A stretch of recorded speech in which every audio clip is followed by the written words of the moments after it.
Amici del futsal, benvenuti all'11ª giornata della Serie C2 del Girone A. Si affrontano Tevere Remo e Sporting Hornets. Riparte pericolosamente sulla destra con Frangipane che porta in vantaggio gli ospiti. Destro che finisce sotto le gambe di Lucarelli. 1-0 Sporting Hornets. Frangipane proverà la conclusione. Barriera di un solo uomo per il Tevere Remo. Parte Frangipane, destro vicino al palo.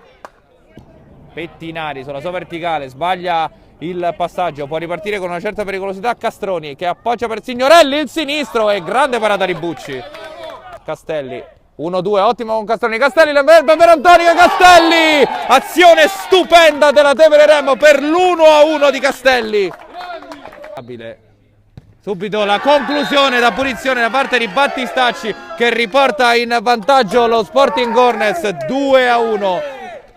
Qui Pettinari che può dare il via al contropiede, da solo contro 3 c'è il fallo secondo il direttore di gara, si lamenta ma tutto è pronto, parte Frangipane, il destro sotto la traversa, imparabile per Lucarelli, 3-1 Sporting Hornets. Di Franco che è già tornato a difendere, Milani, Masci, Castroni, prova il sinistro e Bucci, poi Masci, il pallone rimane lì. Milani non riesce a metterlo dentro, occasionissima per la Tevere Remo a favore dello Sporting che ha rischiato di subire il gol del 3-2. Ora Frangipane se la porta sul sinistro, che traversa, conclusione perfetta del numero 5, un boli. Scatenato oggi il numero 5 del Sporting Hornets.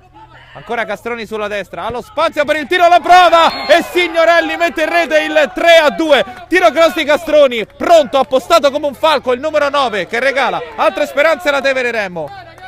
Castelli con Scioli, provare a servire, qui c'è il contropiede però organizzato sulla destra e bravissimo Lucarelli a dire no alla conclusione di Battistacci.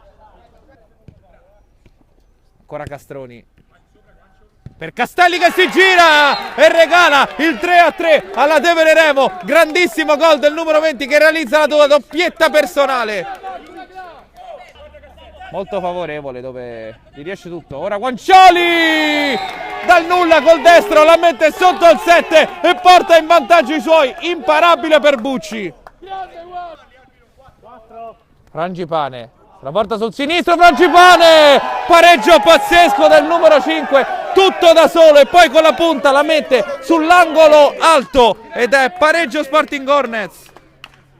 Fischia l'arbitro, parte a piccoli passi Antonica, il destro, imparabile per Bucci e nuovo vantaggio Tevere Remo, esplode la gioia.